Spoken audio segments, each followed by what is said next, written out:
Assalamualaikum.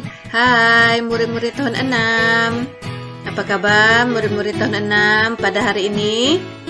Cikgu harapkan semua murid berada dalam keadaan sehat dan baik. Baiklah murid-murid, pada hari ini kita masih lagi meneruskan sesi PDPR kita pada minggu ini. Jadi cikgu harapkan semua murid dapat mengikuti minggu PDPR dengan baik dan sepenuhnya. Baiklah murid-murid, bagi subjek matematik pada hari ini kita masih lagi melihat kepada topik yang ke-10, iaitu nisbah dan kadaran. Baiklah murid-murid, pada hari ini kita masih lagi melihat kepada standard kandungan 10.1, iaitu nisbah dan kadaran. Bagi standard pembelajaran, kita masih lagi melihat kepada 10.12, iaitu menyelesaikan masalah harian yang melibatkan nisbah dan kadaran yang mudah. Manakala bagi objektif pembelajaran, pada akhir pengajaran dan pembelajaran, murid dapat menyelesaikan sekurang-kurangnya 4 daripada 5 masalah harian melibatkan nisbah dan kadaran dengan menggunakan pelbagai strategi dengan betul. Jadi cikgu harapkan pada minggu ini murid-murid yang masih lagi belum mencapai TP5, cikgu harapkan ada peningkatan pada diri kamu. Dan bagi murid yang masih belum konsisten untuk mencapai TP5, cikgu yakin kamu dapat mencapai TP5 pada minggu ini sekiranya kamu dapat menjawab 4 daripada 5 masalah harian yang diberikan. Jadi cikgu harap pada minggu ini setiap daripada kamu menunjukkan peningkatan yang baik. Baiklah murid-murid, kita lihat kepada contoh masalah harian yang pertama. Jadi kita akan membaca terlebih dahulu secara sepintas lalu. Nisbah isi padu jus strawberry kepada isi padu jus nanas ialah 3/4. Jika isi padu jus nanas ialah 20 liter, berapa literkah jus strawberry itu? Jadi sekarang kita akan membaca sambil mengeluarkan isi penting. Jadi kita mulakan dengan ayat pertama, iaitu bermula dari sini hingga ke sini. Nisbah isi padu jus strawberry kepada isi padu jus nanas ialah 3/4. Jadi kita akan keluarkan maklumat penting, iaitu isi padu jus strawberry kepada jus nanas ialah 3/4. Sekarang kita lihat ayat yang kedua, bermula dari sini hingga ke sini. Jika isi padu jus nanas ialah 20 liter. Jadi di sini diberikan isi padu jus nanas bersamaan dengan 20 liter. Jadi di sini cikgu nak ingatkan, jangan guna sama dengan, guna anak panah. Terdapat beberapa orang murid yang masih lagi mengulangi kesilapan yang sama menggunakan sama dengan di sini. Tolong jangan guna sama dengan, kita guna anak panah, kerana sama dengan hanya untuk ayat matematik atau untuk nilai yang sama. Sekarang kita lihat kepada ayat yang terakhir. Ayat terakhir selalunya kehendak soalan. Jadi bermula dari sini hingga ke sini. Berapa literkah jus strawberry itu? Jadi sekarang soalan minta kita cari isi padu jus strawberry dalam unit liter. Jadi sekarang macam mana kita nak selesaikan soalan ini? Baiklah murid-murid, untuk soalan yang diberikan maklumat nisbah, ini adalah maklumat nisbah kerana dia sudah bagi nisbah, dia ada sebut di sini nisbah jus strawberry kepada jus nanas. Jadi 3 kepada 4. Kalau diberi maklumat ini, maka kita boleh guna maklumat ini untuk menyelesaikan masalah yang diberikan. Jadi macam mana kita nak guna? Kita salin semula 3 kepada 4. Jadi 3 ini tadi untuk jus yang mana satu? Strawberry atau nanas? Jadi 3 ini adalah isi padu jus strawberry kepada jus nanas. 3 kepada 4 adalah jus strawberry kepada jus nanas. Jadi di sini jus nanas telah diberikan iaitu 20 liter. Maka kita tuliskan 20 liter. Jadi sekarang yang kita cari adalah jus strawberry. Jadi sekarang kita cari jus strawberry. Jadi jus strawberry tidak ada diberikan maklumat berapa isi padu. Jadi sekiranya kamu dapat mengeluarkan maklumat seperti ini, kamu sudah berjaya mengeluarkan atau menggunakan nisbah, menggunakan maklumat yang diberikan. 3 kepada 4. Jadi di sini jus strawberry kepada 20 liter. Jadi di sini kita akan cari jus strawberry. Macam mana kita nak cari jus strawberry? Jadi untuk cari jus strawberry, kita kena selesaikan seperti yang kita pelajari sebelum ini. 4 darab apa bersamaan dengan 20? 4 darab apa? Cuba murid-murid cari. 4 darab 2 kah? 4 darab 2 sama dengan 8. Jadi 4 darab apa dapat 20? 4 darab 5. Sebab itu pentingnya ada maklumat ini ya. 4 darab 5 dapat 20. 4, 5, 20. Jadi kalau sebelah sini kita darab dengan 5, maka sebelah sini pun kita akan ikut. Kita akan darab dengan 5. Jadi 3 darab 5, kita akan dapat 15 liter. Jadi sekarang kita sudah dapatkan jawapan. Jadi kita kena tulis semula isi padu jus strawberry adalah 15 liter. Sangat mudah kan? Jadi tolong soalan yang melibatkan nisbah tolong selesaikan dengan betul. Seterusnya kita lihat kepada contoh masalah harian yang kedua. Kita baca seimbas lalu. Nisbah bilangan buah apel kepada bilangan buah pisang di dalam sebuah bakul ialah 1/3. Jika terdapat 15 biji buah apel, hitung jumlah bilangan buah di dalam bakul itu. Jadi kita lihat dulu ayat yang pertama bermula dari sini hingga ke sini. Nisbah bilangan buah apel kepada bilangan buah pisang di dalam sebuah bakul ialah 1/3. Jadi kita keluarkan nisbah bilangan buah apel kepada bilangan buah nanas.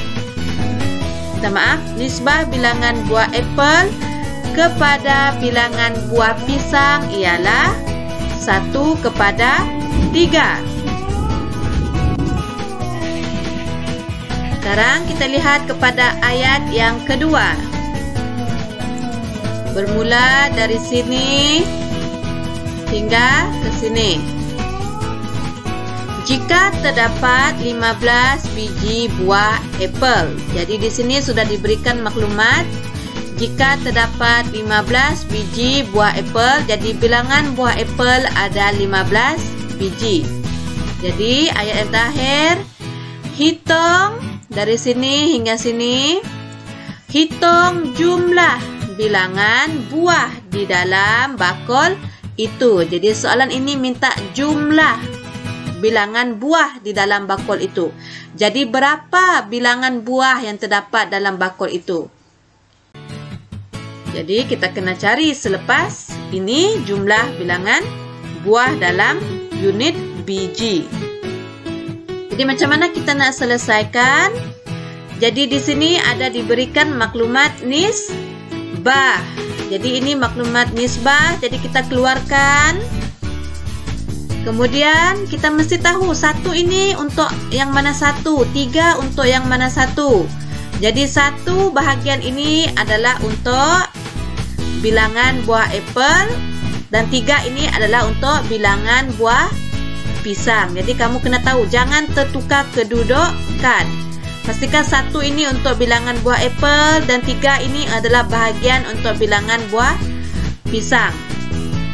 Jadi sekarang maklumat beri bilangan buah apple ada 15 biji. Jadi kita tuliskan di sana buah apple sebenarnya ada 15 biji. Faham murid-murid? Dari mana datang 15 biji? Daripada maklumat yang diberikan. Jadi apple ada 15 biji. Dan buah pisang ada tak diberi buah pisang? Tidak ada. Maksudnya kita kena cari berapa biji buah pisang. Jadi macam mana nak cari? Kita guna cara pada contoh masalah harian pertama tadi. 1 darab apa dapat 15? 1 darab 2 dapat 2. 1 darab 10 dapat 10. Jadi 1 darab apa dapat 15? 1 darab 15 akan dapat 15. 1, 15, 15. Jadi kalau sebelah sini kita darab 15, maka sebelah ini pun kita kena darab 15. Jadi 3 darab 15. Kita mencongak, kira dalam hati. 3 darab 15 kita akan dapat 45 biji. Adakah ini jawapan terakhir? Bukan, kerana soalan minta jumlah. Apa maksud jumlah? Soalan minta jumlah. Kalau jumlah kita kena tambah. Kenapa tambah? Sebab jumlah itu maksudnya kita kumpulkan semua buah yang ada dalam bakul itu. Kita kena cari berapa semua buah yang ada dalam bakul. Jadi kita tambah, iaitu 15 tambah 45 biji. Kenapa kita tambah? Sebab kita nak cari jumlah. Jadi 5 tambah 5 kita akan dapat 10. 1 tambah 1 kita akan dapat 2. Kemudian tambah 4 kita akan dapat 6. Jadi bilangannya adalah 60 biji. Jadi pastikan kamu kira dengan betul. Semak semula jawapan terakhir kamu logik atau tidak. Jadi secara logiknya jawapan terakhir kamu mesti lebih besar. 60 biji mesti lebih banyak daripada buah apple dengan buah pisang. Sebab kita cari jumlah. Kita kumpulkan semua buah. Jadi jawapan kamu mesti lebih besar secara logiknya. Jadi 60 biji ini adalah jumlah bilangan buah yang terdapat di dalam bakul itu. Cikgu harap murid-murid faham macam mana nak menyelesaikan masalah harian yang kedua ini.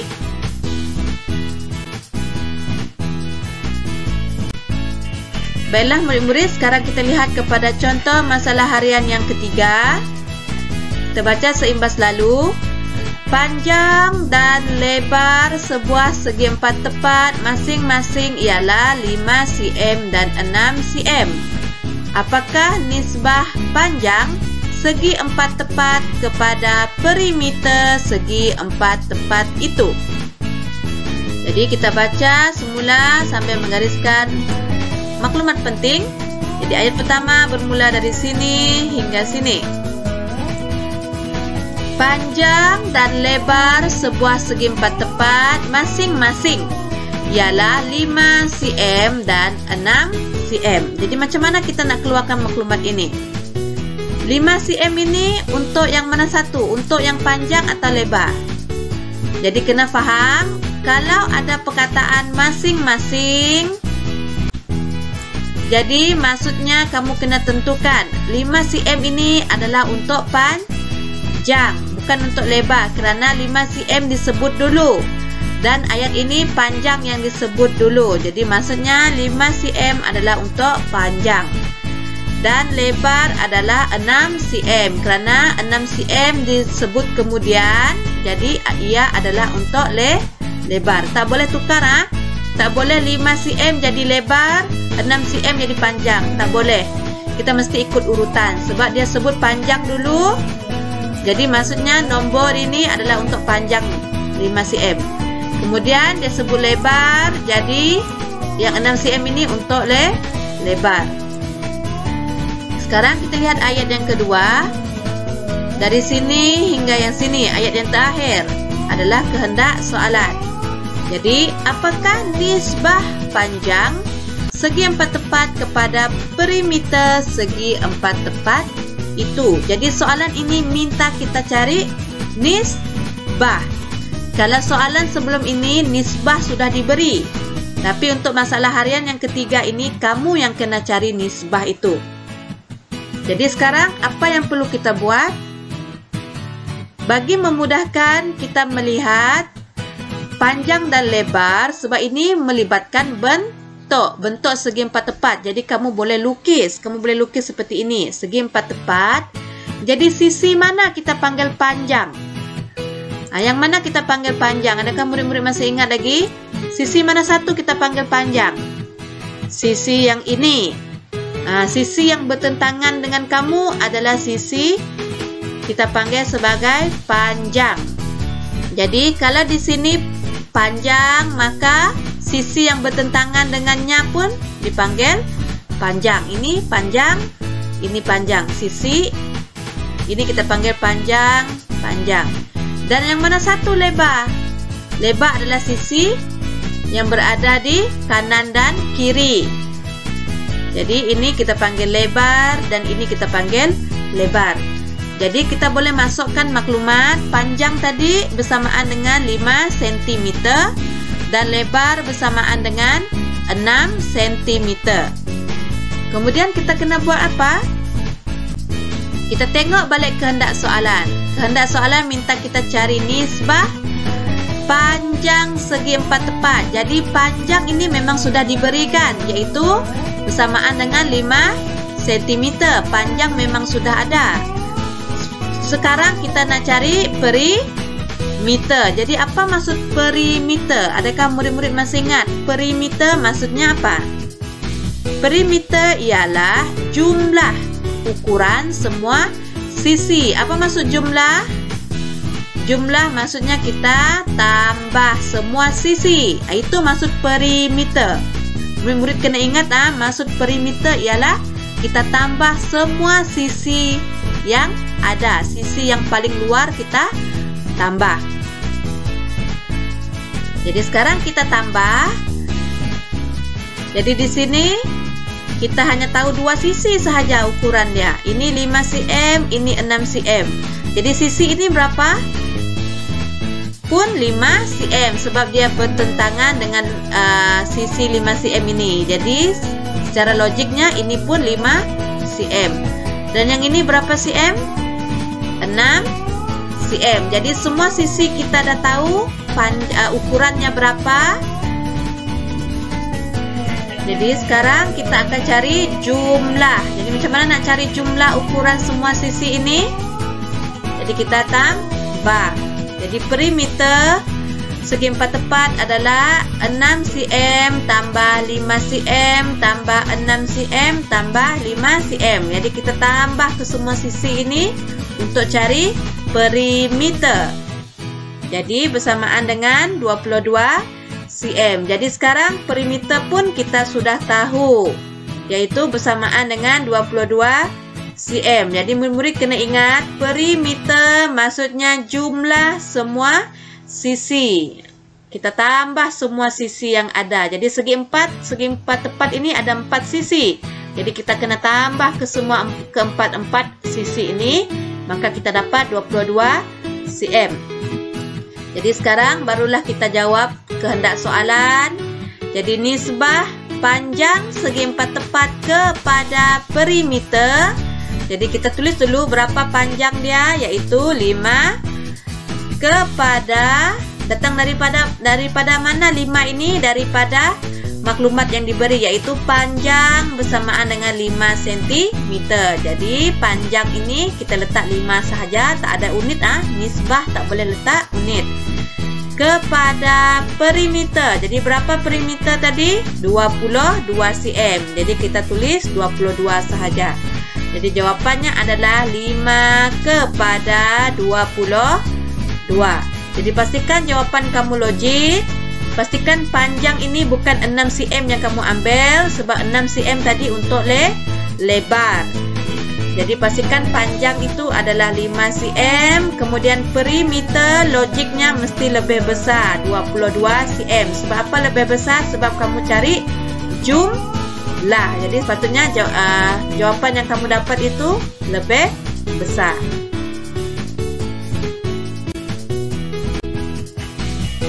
Baiklah murid-murid, sekarang kita lihat kepada contoh masalah harian yang keempat. Kita baca secara seimbas lalu. Rajah di bawah menunjukkan segi empat sama A, B, C, D dan E, E, F, G. Perimeter segi empat sama A, B, C, D ialah 8 cm dan perimeter A, E, F, G ialah 6 cm. Hitung nisbah panjang FG kepada DG. Sekarang kita akan baca sambil menggariskan maklumat penting.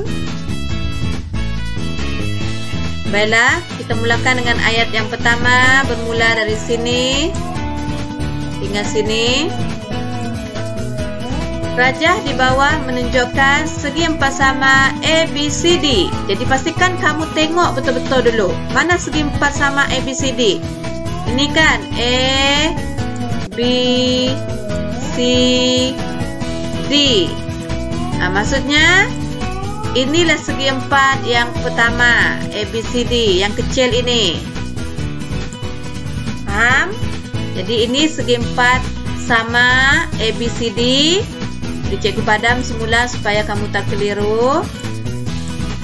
Dipastikan murid ingat yang mana satu A, B, C, D, yaitu segi empat sama yang kecil. Baik, sekarang kita pergi ayat yang kedua. Maklumat yang kedua. Dan A, E, F, G. Segi empat sama A, E, F, G, yaitu dari sini A, E, F, G. Jadi segi empat sama yang besar ini. Segi empat yang kedua. Segi empat sama yang kedua.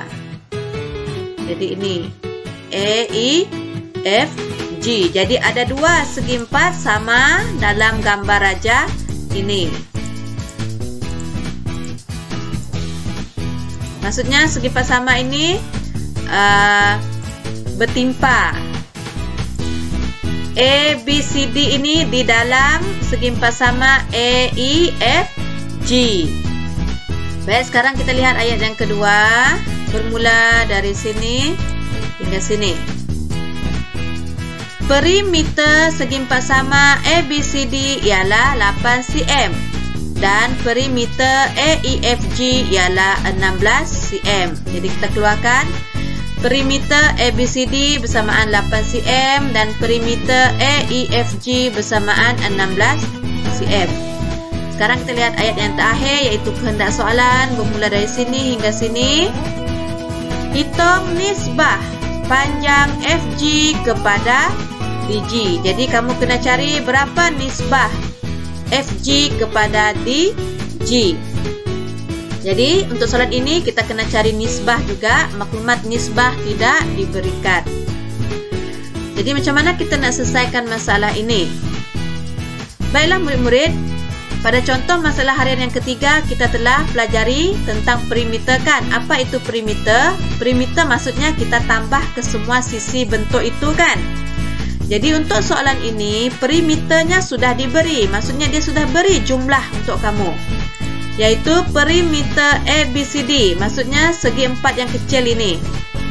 Segi empat yang kecil ini jumlah sisinya bersamaan dengan 8 cm.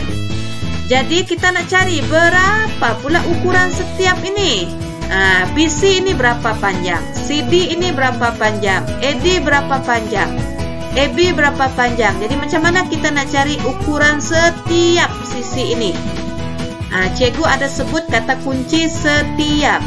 Setiap maksudnya satu. Jadi macam mana kita nak cari panjang setiap sisi ABCD? Kita guna operasi apa untuk cari panjang satu sisi itu? Kita guna operasi Ya, betul. Bahagi. Bahagi sahaja kita boleh cari untuk benda yang satu. Untuk cari setiap.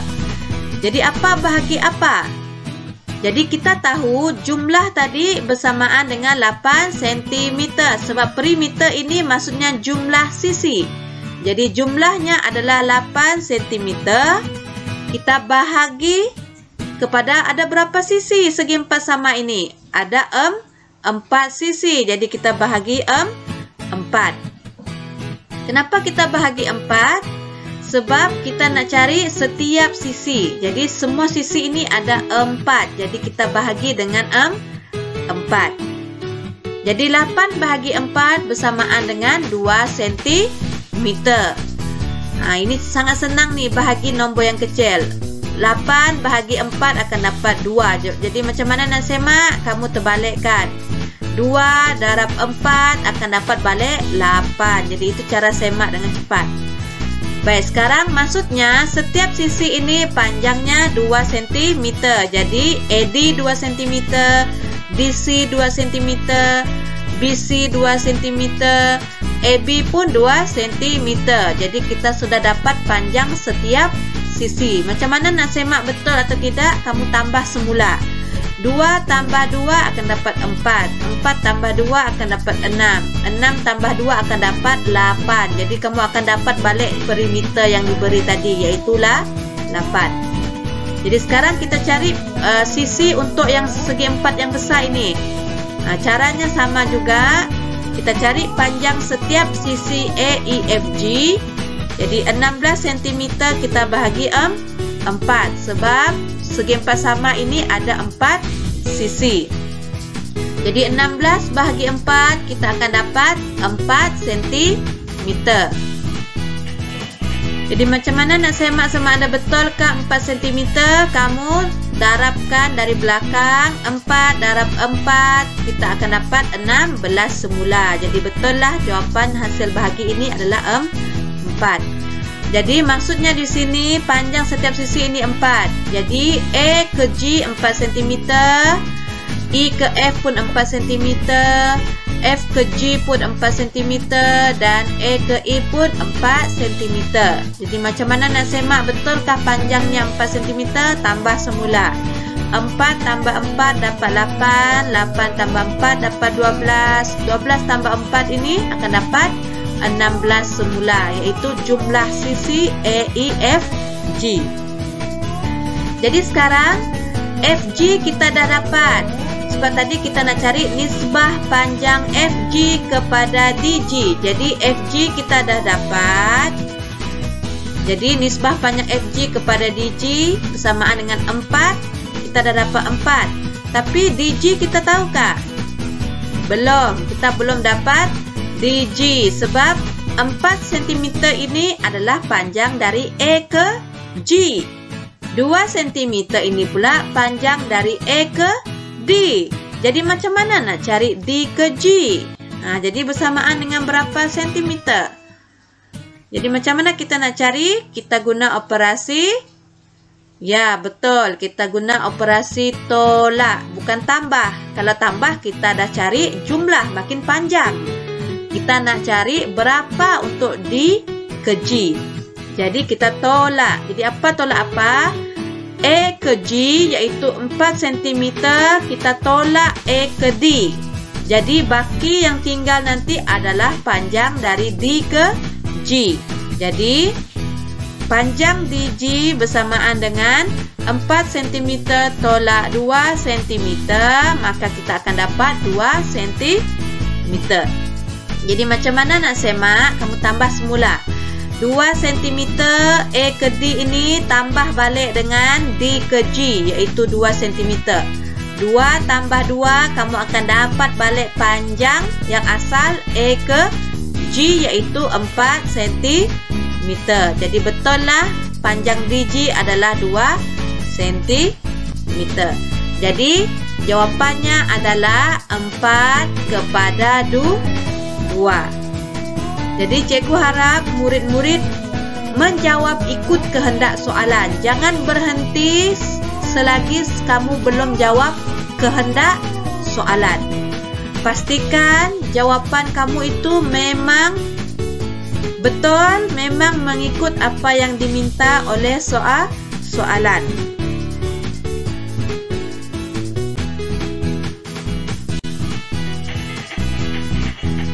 Baiklah murid-murid, sekarang adalah masa untuk kamu menjawab soalan latihan. Jadi, cikgu yakin kamu adalah murid-murid yang hebat. Kamu dapat menjawab soalan yang diberikan ini. Jadi, kamu perlu mengeluarkan buku aktiviti matematik kertas 1. Buka muka surat 32 dan 33. Jawab soalan 11 hingga soalan 15. Apa yang murid perlu lakukan? Murid perlu tunjukkan dengan kemas langkah penyelesaian pada buku latihan matematik 2. Jadi kamu bukannya bulat-bulat sahaja jawapan ini, kamu kena tunjukkan langkah kerja pada buku latihan. Cikgu nak tengok langkah kerja macam mana kamu dapat jawapan. Cikgu tak nak kamu bulat-bulat sahaja. Jadi contohnya soalan nombor 11, kamu tulis saja nombor soalan, kemudian kamu tunjukkan langkah kerja terus dekat buku latihan kamu. Kemudian barulah kamu tuliskan mana satu jawapan dia, A kah, B kah, C kah atau D. Baru kamu tunjukkan jawapan yang betul. Mesti ada langkah kerja, baru ada jawapan. Cikgu tak nak kamu terus tulis A jawapan dia contohnya, atau terus tulis D. Cikgu tak nak macam itu. Sebab cikgu nak bagi kamu penilaian. Cikgu nak tengok kamu dapat tak mencapai TP 4 atau TP 5. Jadi pastikan kamu tunjuk langkah penyelesaian kamu dengan kemas. Dan sekiranya kamu berbincang, pastikan kamu berbincang dan bukan meniru. Cikgu tak nak ada murid yang meniru langkah kerja rakan kamu. Cikgu tahu ada daripada kamu bincang dengan rakan melalui telefon dan sebagainya atau video call. Jadi pastikan kamu hanya berbincang tapi bukan meniru langkah pengiraan. Cikgu tahu siapa yang meniru, siapa yang tidak. Jadi pastikan kamu tunjukkan kelima-lima soalan ini langkah kerjanya dengan kemas. Sekiranya tidak kemas atau tiada langkah kerja, cikgu tidak akan semak latihan kamu. Jadi setakat itu saja pembelajaran kita pada hari ini. Cikgu harapkan murid ulang balik video ini sekiranya kamu kurang faham. Ulang balik. Jangan tengok sekali sahaja. Jadi setakat itu sahaja. Terima kasih sehingga kita berjumpa lagi.